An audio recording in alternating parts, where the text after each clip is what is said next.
I'm here to talk to you about disability inclusion in space. That kid up there is me. I've done the trips. I've been to Houston. I have seen what space looks like.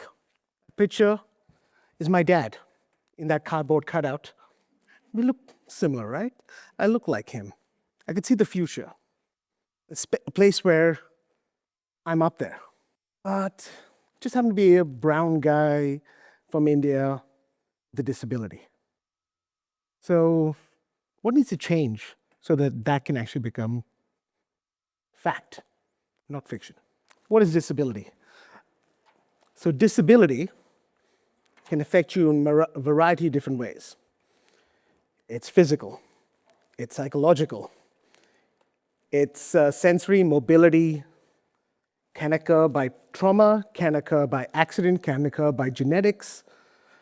You might realize that you have a disability right now. If you look at that list, it's growing, right? Do you fit into the physical, the sensory, the intellectual? There's a long list. COVID really helped you identify that capacity is something that you didn't realize was a problem. But disability is a big thing, right? You can learn a lot about how people think about disability. So let's talk about that a little bit. You've heard amazing speakers. They've talked to you about different things around accessibility and inclusion, but they all fall under some of these categories, right? When you're looking at me, initially, you might think medical model of disability. We have to amputate his legs to get a solution in place. And therefore, with that comes, what can he do? What should he do? And is that the right model, right? Don't fall. And with the medical model, what that means, the people who are supposed to serve you with the medical model, they're doing the right thing. They're applying a cure for your current situation, for what they're supposed to do in that space. It's perfect. It's needed. There is the religious model. This guy with a disability, he must have done something wrong in the past, bad karma, right? Now you think about all your religions and where disability sits in all those religions. It's not a good spot. It's either he's an amputee because he's a thief. And there's a whole bunch of other things that go into it. And each religion, it indoctrinates you, as it should. Religion has a good rule in helping society grow. But for some reason, the disability community always come out at the bottom with that, on almost every religion. Then you have the tragedy and charity model, right? What can he do? He just needs to live a good enough life. Let's be sympathetic for his needs. Let's give him just enough that he can sit in the corner and be fine, or not show him off to our friends, or not talk to him in any way, shape, or form. But good things come from charity. Lots of the stuff that we have done to improve disability inclusion comes from all these other models. People trying to help the community, just not really getting it right, or with their frame of thinking that they have. I subscribe to the social model of disability. Now, I've done some things, right? I've been lucky enough to be a Clio Bachelor. I've set records in Germany for running backwards. Why? Because no amputee had run backwards before and set a record. There's a whole bunch of them this Paralympian that went downhill on skis, right? That's nuts. I ran backwards on a track and set a record. No one else thought about doing that. Did a lot of stair climbing. So you all hate stairs, right? Yeah. Sydney Tower, 1,504 stairs. Empire State, 1,556 stairs. Rialto Tower was last week. Your building, Rialto. I've done Eureka, done 9 other towers around the world. Those models that I was talking about were floating in my head as I was talking about disability inclusion. It was an awareness piece, right? Be aware of me. I'm someone that you need to be aware of. We can do things, you need to engage with us. That was 2009, 2010. Lots of stairs. Everybody hates stairs. They don't get easier the more you do them. But at least you understand. And kind of all Dwaynes know each other. It's just a thing, right? If I didn't put this picture up, there's a joke that if you meet me and it's been 10 minutes, I've told you about the fact that I've met The Rock, and the fact that I have a Dwayne Fernandes running legs signed by Dwayne "The Rock" Johnson. And I put him in a hard place to get it. And there's a picture of me and my wife. So my wife is stuck between The Rock and the hard place. I love that joke. It lands well, too. But you have these things, and that came from actually giving Universal a hard time because they stole my life and made a movie about it. If you go and figure out which movie The Rock plays an amputee in, and you watch that trailer going, hold on, those are all the towers that I ran. What the heck is this fictional fake tower? But anyway, I move on. Let's move on to the social model. The social model of disability is something we can all mathematically use. Lots of people use maths, right? Yeah, cool. Here's a maths formula for you. Conditions plus barriers equals disability. Conditions belong to me. Conditions are not going anywhere. You're building society. Everybody has conditions. The barriers are the ones you're putting in place. But also, because you're putting them in place, you can take them apart. Now, I represent the mobility disability space, mobility and dexterity. You can find 3 different symbols of that over here. The reason you've got 3 different symbols is because I'm going to show you that I have failed. It's okay to fail and fail forward. The yellow ones is when I was in transport for New South Wales, and we put together what display inclusion looks like for them. Color contrast is a bit of an issue, looking at the sight element. The core colors that you can see that says hearing, sight, speak, thinking, mobility, and capacity. So, by the way, I'll take it back a second. I'm just going to rewind it back a second. Because there are so many types of disability and it's ever growing, it's really hard to comprehend. And therefore, you get lost in, I got to think about someone with CP, someone with this condition and that condition, too much. Think about the humans and the interactions. Hearing, sight, speaking, thinking, mobility, and capacity. Can you do that? 6 things. Put that in your head. You can literally count it by touching your face and going, if I can think about that, think about the same product 6 times, you will build a more accessible product. If it only relies on one of those, it's a crap product. Now the symbols. I have failed, but I've at least moved it away from thinking about disability as a guy in a wheelchair. It's all those symbols. The invisible shady guy is showing that people don't have the capacity.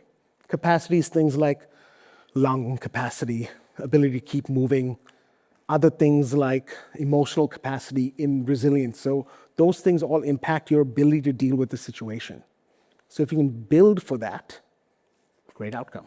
You know the stats. Everyone's told you the stats. 2022 makes us 5.5 million people, 21%. We love to socially engage. We love to work. You guys are throwing barriers at us, making the jobs harder to do because you're not thinking about the products you're building that allows us to be employed in those roles to use those products to do the job. Is it our fault? No, we didn't build the systems, you did. But you can fix it. Or think about how your competitor will do a better job of you. It's fine. Yeah. But we complain a lot. We have to. You're leaving us no choice. Goods and services one, right here. 30% of it is DDA. We are the highest complainers because we're telling you it's not working. But if you think about our conditions, you're able to get it to work. And it'll be a good customer service experience. But you've heard that from all the amazing speakers so far. Everybody encounters barriers.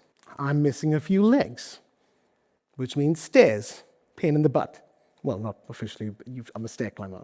But let's use that as the example. Stairs are hard. Do I need to climb stairs to come to your meeting? Right? Makes my life easier, but also helps all of you because you don't have to travel, you don't have to fight the traffic to get to that physical location to show up to do the thing. If your job is frontline, I get it. That has to be done there because it provides that service. But all these things are situational. If I'm missing an arm, it's the same as me holding a baby, right? Same thing. Or me with a sling. If you're building for your mom, who's distracted with her baby in one hand and trying to order that coffee, and you're able to make it so simple that it's doable, are you getting the money that you need from that lady? Yeah, which means you're also getting it from the amputees. What I like about what everyone has told you before is that when you focus on us, it scales up. Right? Accessibility is 100%. That's the first slide that got taken up and shared. What you're seeing on screen next is a pie graph of who benefits. I didn't agree that's 100%. I said if you focus on 21%, you're actually also going to focus on the age care demographic. You're going to focus on the carer demographic. You're focusing on the child under 4 demographic. Everybody else uses it because it's cool. The reason you realize accessibility is so good is because it's seamless and it's personalized to you. Your iPhone, lots of cool tech that allows you to do what it needs to do, and it's personalized for you. But that population is growing. When I used to have this slide 5 years back, we would be just barely 49%. That scale-up value is 49%. It's now past the 50% threshold. If you're not designing for the display community, you're actually just designing for the minorities. Enjoy your minority money. Okay, we've thought about social model of disability.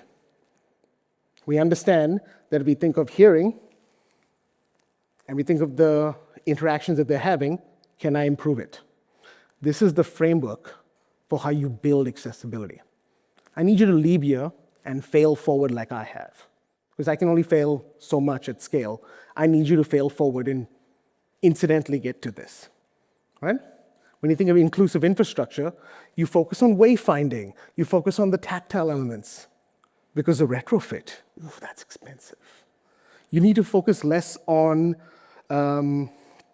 cognitive, hearing, sight, mobility, capacity, interactions for infrastructure. For service delivery, it's all about the thinking and the social interactions. Why? Because you're trying to communicate information. If it's clear and it's in multiple forms, you're going to get a better interaction. If it's a PDF that's on a website, and that's the only way of doing it, can't you throw it into an AI podcast? Put it on the website too? Takes you 30 seconds. And if you get option A correct, and you get option B correct, infrastructure and service delivery, you can't employ them? Because you've thought about the infrastructure, it's made it accessible for a wide variety of display communities. And you've thought about the service delivery, and you made it accessible. Could they be the one delivering it? I don't want you to get it perfect for all 6. I'll say that right now. If you're trying to get it perfect for all 6, you're no use to me.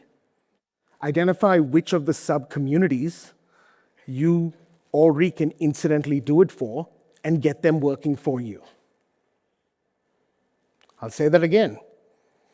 If your thing involves standing up and talking, can it be done with a chair and talking?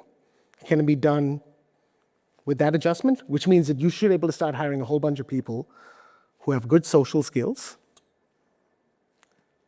that can have a conversation while sitting down.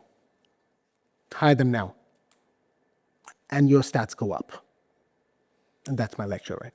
There's a bit more. But when you get it right, it looks really good. Sydney Metro. Globally, one of the most accessible metros that you'll find. I can tell you, transport did not have a single person who identified as a person with a disability in Sydney Metro when it was built.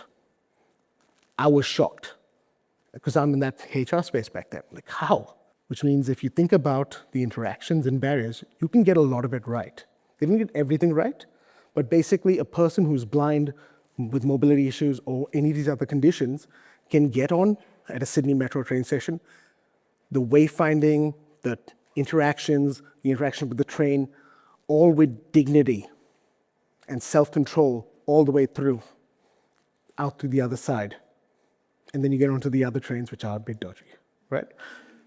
Those lessons were learned because one person with a wheelchair sued the Queensland government, and it cost them Quick guessing game. I have a little bit of time on this. How much do you think it cost them? Popcorn number, out loud. How many millions did it cost the Queensland government? How much? 20. Higher. Higher. Higher. Higher. $500 million was the retrofit cost. That was the ruling, and it got delayed. They're celebrating the trains now being accessible, because they are. How expensive should it be to talk to a person with a disability? Is it $500 million? It all depends on when you talk to us, right? The middle one is me, mine's a play. We play Dungeons and Dragons and Minecraft with people on the spectrum to help them build social communication skills. In 2023, we did 9,600 hours of straight gaming, frontline service without a cancellation. We haven't had a cancellation since we started. 400 days of gaming in 2024 in a year. And that's another employment network and these things. But I'm going to bring it back to space because I have a few more minutes, because that's what you're here to talk about. If we get this thing right, and this is the same thing, these industries are the same thing, space can look really inclusive. I'm going to play a short video of my time on that zero-G flight.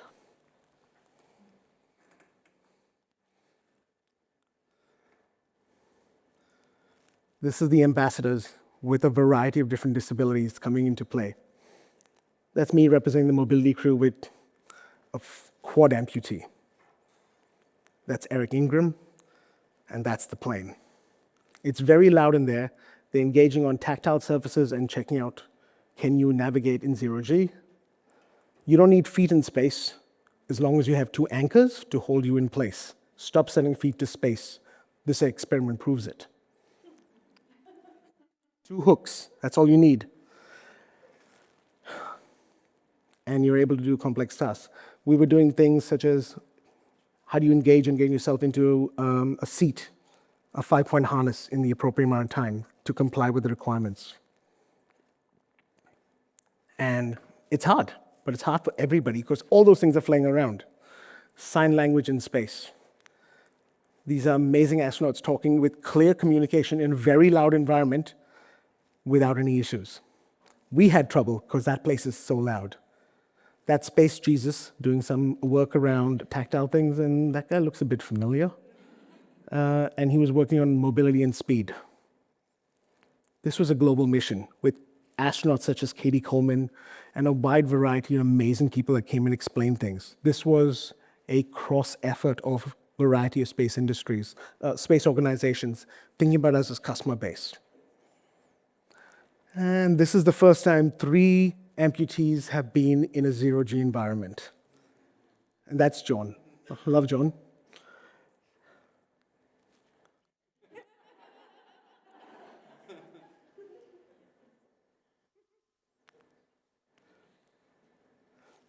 "20 seconds is each parabola. 20 seconds on the moon, 40 seconds on Mars, 5 minutes in zero-G, and it stuck with me. Now I'm going to ask you a question. Based on the social model of disability, does Dwayne have a disability in space? Out loud? Someone learned something. You know what's my disability? Gravity. Thank you.